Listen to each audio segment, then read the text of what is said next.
Hello and welcome to my video on how much it costs to heat this pond over the winter. So this pond is being used to grow my little fish, and I got these fish in November, so that's when I started monitoring how much power it was going to use. And that's also when I finished building this pond and started it all up.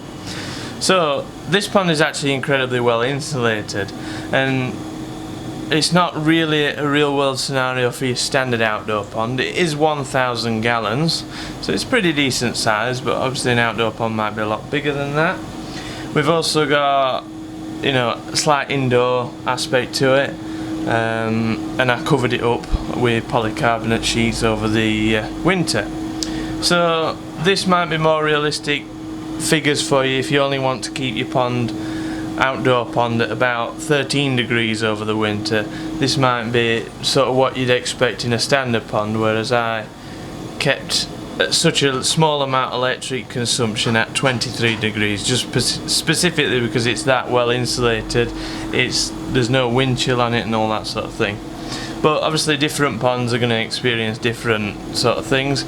This is just what happened to me and sort of what you might get if you did the same sort of heating I did. So let's have a look. So the air source heat pump is actually monitored by this electricity monitor. So this is just your standard utility company monitor, where it's only the air source heat pump is plugged onto this, and you can see it's not got the red light on because the actual air source heat pump is running right now, and we'll get back to that in a minute. But now it's summer, the air source heat pump is doing cooling, so it's running, as you can see, and it is currently running in cooling mode, cooling the pond down.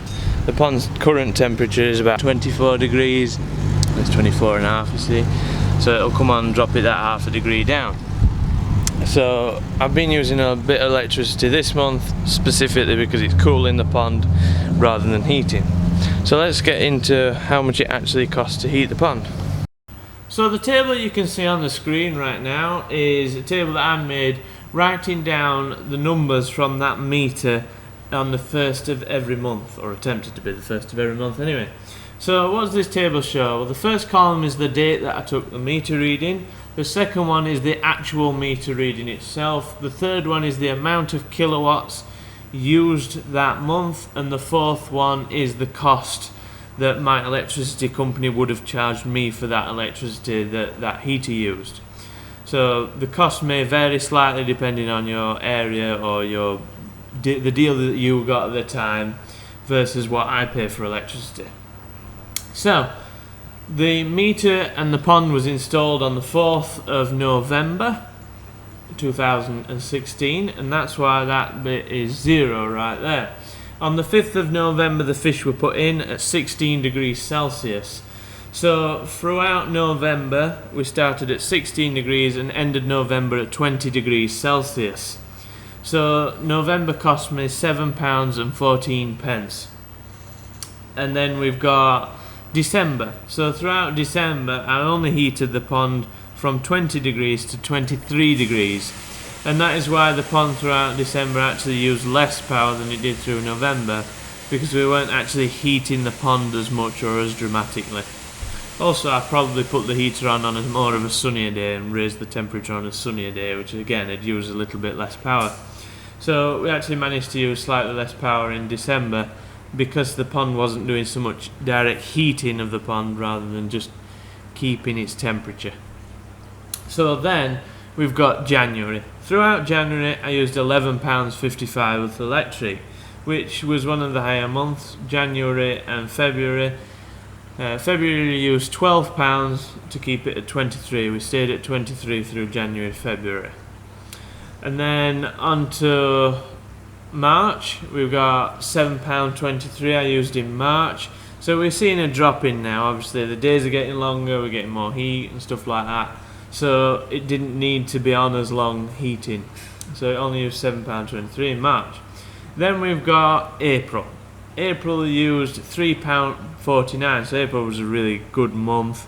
Actually we didn't do too much heating in April. It just I didn't really notice it. At the coldest nights is when it was on in April, it weren't really on it during the day at all.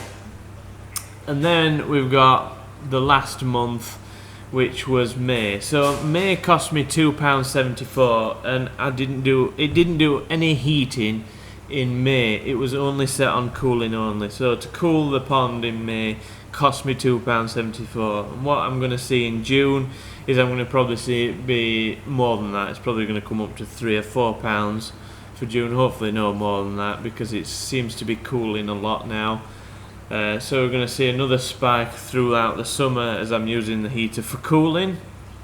And that's why I decided to do this video now, because most people won't actually use this heater for cooling.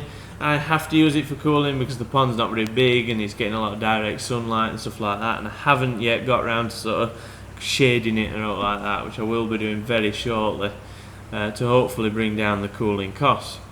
So yeah, throughout that month it didn't cost me a whole lot of money to heat the pond up.